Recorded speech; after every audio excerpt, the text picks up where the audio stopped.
So, ayan. Meron tayong good thing. So, yung nabili ko po is 8 meters. So, hindi ko alam kung kakasya ba dito. Hindi ko alam kung gano'n ba ito kahaba. Kasi last time, dun sa taas, nilagay ko dun sa kwarto, yung binili ko lang dun is 6. So, medyo kulang. Pero ngayon, siguro, medyo may sobra siguro to. Pero dun, hindi pa masyado natapos. Kalahati lang din. Para may mapaglagyan lang ako ng higaan. Tapos dito naman, dito naman is yun, parang pag dumating ako pag may ako, nakikita niyo yun. Ano.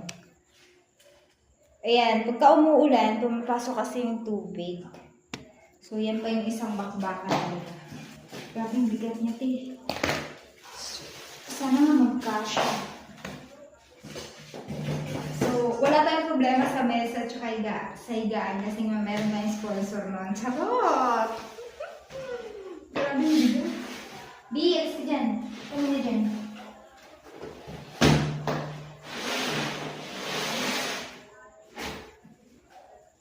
So, yan. Check natin. Pismaro. Ang talian ito. Tantan.